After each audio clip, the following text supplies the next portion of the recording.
Quando 60 anos, meu pai vai pra lá e vai. Te amo, cara. Mas, enfim, quando tu começa a analisar as culturas, tu começa a ver coisas absurdas. Por exemplo, na questão do Dahmer, tu explica pra ele que aquilo ali não deveria ser excitante. Matar pessoas, ter contato com as entranhas, não deveria ser excitante, mas ele acha excitante. É uma questão de ética, e a ética é um pouco complicada de lidar. Por exemplo, vocês acham errado apedrejar alguém? Não. Não acham errado? Não. Tá bom? A Arábia Saudita é um bom lugar para vocês morarem. Então, aqui no Brasil é errado, por exemplo, a mulher trair o marido, é errado levar para a rua e linchar ela até a morte. Só que nos países árabes isso está na Constituição. É legal. A pessoa ela sente que ela cumpriu um favor à sociedade eliminando uma pessoa que cometeu adultério.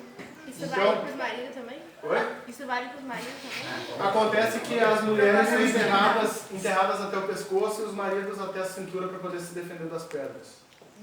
É injusto, né? Mas tudo bem. Eu acho que é melhor para a mulher que ela morre mais rápido. Porque eles não param até a pessoa morrer.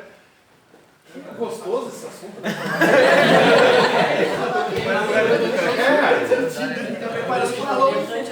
interessante, né? Estamos falando de Dia das Bruxas. Eu garanto que é todo mundo entendido. É show de bola. Outra coisa interessante. Como o livro trata... Vai dizer que eu pareço Nicolas Cage montado num cachorro. Parece Nicolas Cage, né? Tudo bem. Então, como o livro ele é fundamentado em realidade, e eu queria tratar de questões espirituais, eu tinha que tratar de questões espirituais reais. Não podia ficar inventando coisa.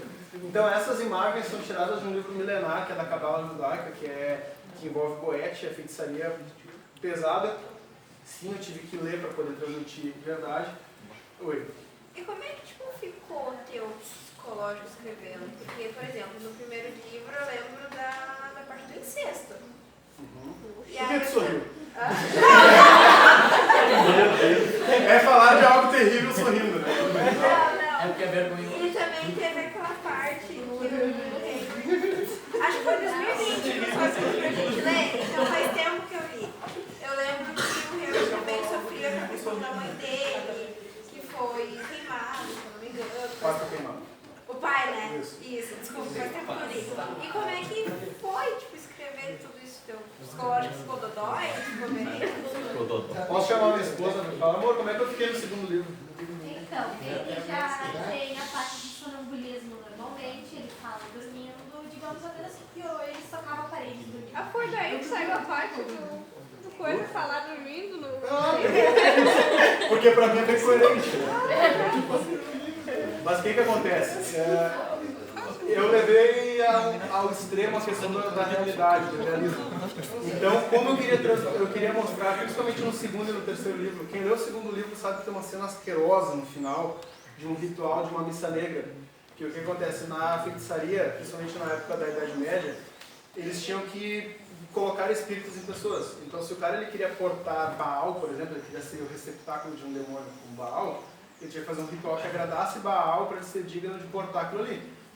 Baal não é uma entidade tri, entendeu? Quem conhece um pouco de história da Babilônia, Baal era uma estátua de ouro de um homem com cabeça de touro, nas mãos dele tinha uma bandeja onde as mães entregavam os bebês para serem queimados. Então é esse tipo de ritual que agrada essa entidade.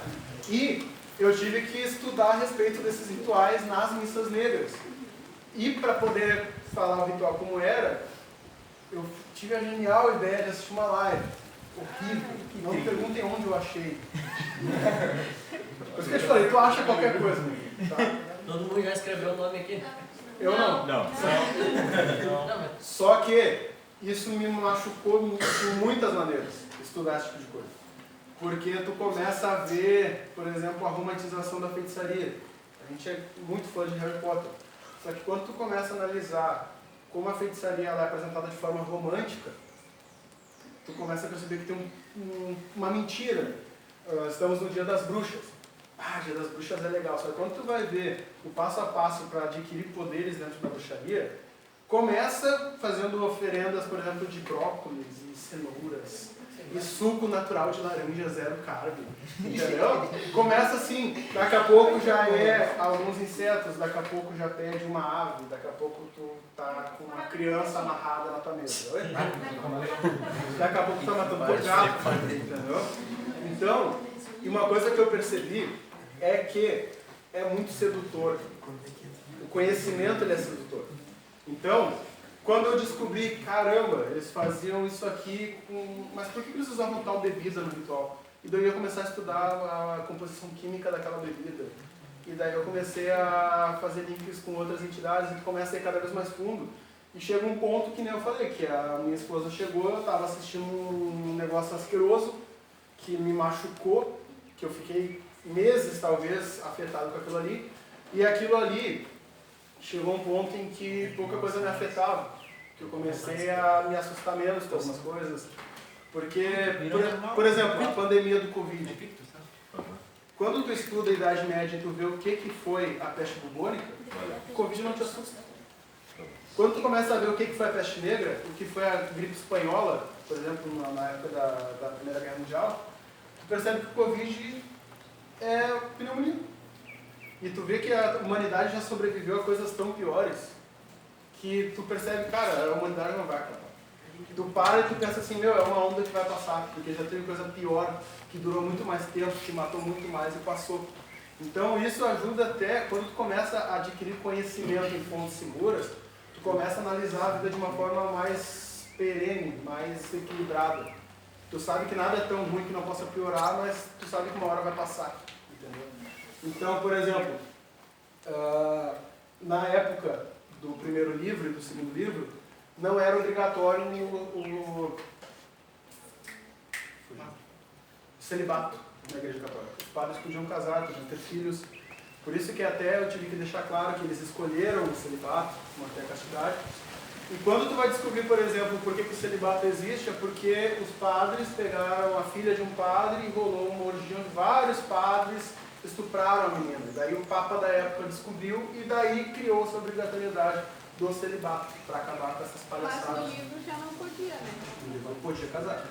Mas por que o padre Joshua, na primeira possessão que teve, o demônio lá, sei o que lá, falou pra ele que ele estava com uma outra mulher e coisa, e todo mundo ficou se perguntando, né? Meu segundo Sem graça. tem graça, né? No terceiro fica melhor, né? Mas então, ali, no caso, o problema não era ele ter uma mulher, o problema era quem era a mulher. Se tu lê o prólogo do segundo livro, tu vê que nem era uma mulher. Tá.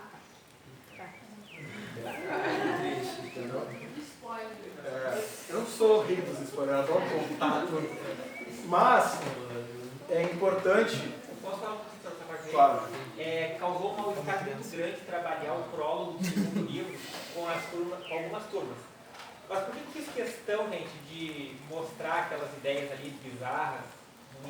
Porque a pedofilia é algo que cada vez mais tem sim que ser tratado na escola. Nós temos aqui a nossa a coordenadora, né, que me dá muito apoio, muita força, né, para